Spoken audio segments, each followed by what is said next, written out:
When you wish upon a star, makes no difference who you are. Each week as you enter this timeless land, one of these many worlds will open to you. Frontierland. Tall tales and true from the legendary past. Tomorrowland. Promise of things to come. Adventureland. The wonder world of nature's own realm. Fantasyland. The happiest kingdom of them all. Presenting this week,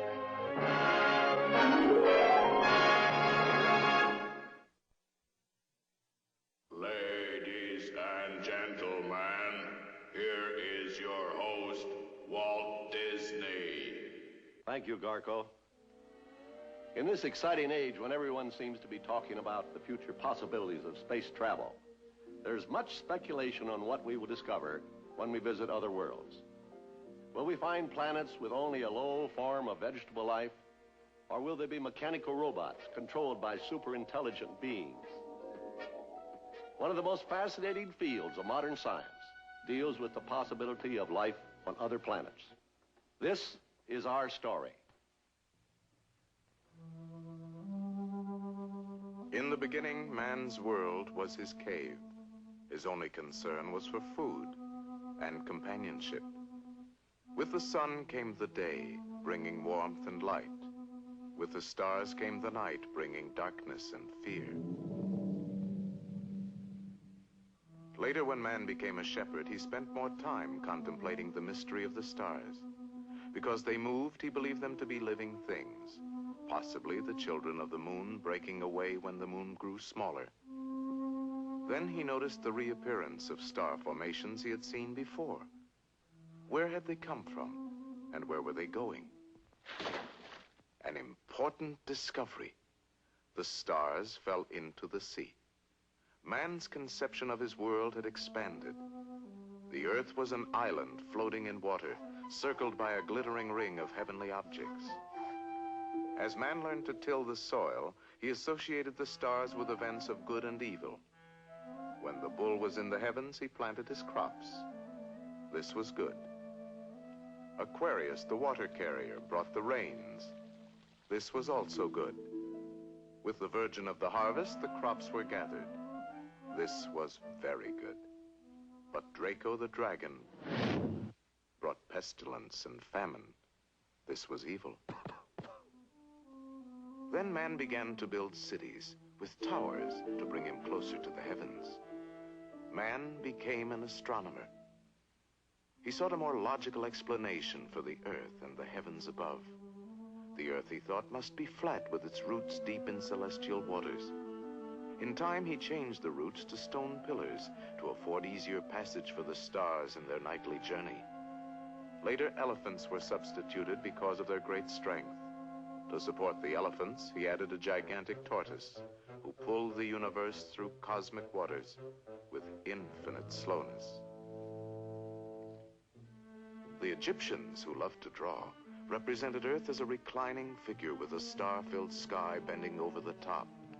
Shu, the god of air, kept them apart, while the sun and the moon sailed back and forth in a small boat. The Greeks were among the first learned men of astronomy. These great philosophers gave the world many profound conceptions of Earth and space.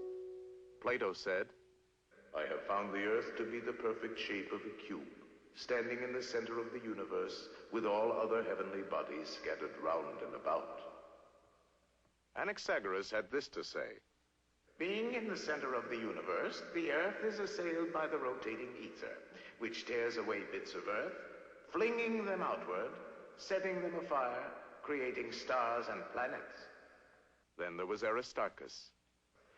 Gentlemen, I disagree. The sun is obviously in the center, with the Earth and other planets traveling in circular paths. And thus the sun... Finally, there was Ptolemy. Learned men of science, I have listened to all your arguments. I now decree that our great Earth stands immovable as the hub of the universe, the supreme center of intelligent thinking. Thus, Ptolemy's decree was blindly accepted as the law of science for over 1,000 years. Free and logical thought was stifled by a black period of stupidity, superstition, and sorcery.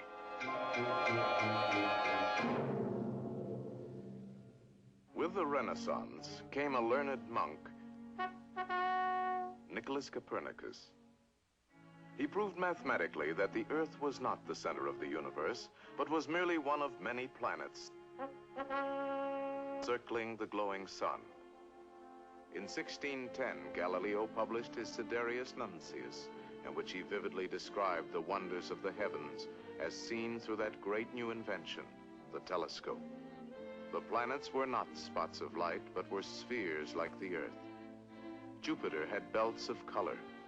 Venus had phases like the moon. Saturn had a gorgeous ring, and Mars was round and red. People began to speculate about life on other worlds. One of the first to describe people of other planets was the romantic Frenchman, Bernard de Fontenelle. While walking with a young lady in a garden, he discusses with her the possibility of life on other worlds. She is delighted with the prospect of learning astronomy. The sun is a boiling ball of liquid gold. The inhabitants cannot see these riches. They are blind. Mercury is so close to the sun that the people are crazy with the heat. Venus is the planet of passion. People do not cook because they live on air, music, and love. The men of Saturn are very cold and miserable. They never move from the spot where they are born. Jupiter is so big that people never see or meet other people. Mars is very populated with luminous birds who do not fly.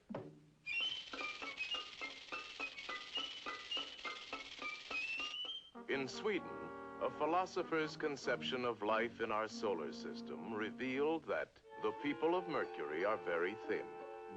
They have tremendous memories.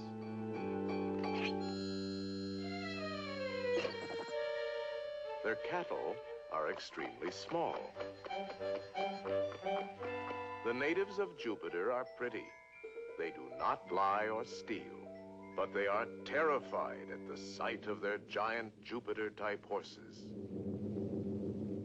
There are two kinds of people on Venus: mild people and fierce people. Inhabitants of Mars are clothed in fibers. They converse by means of thought transference.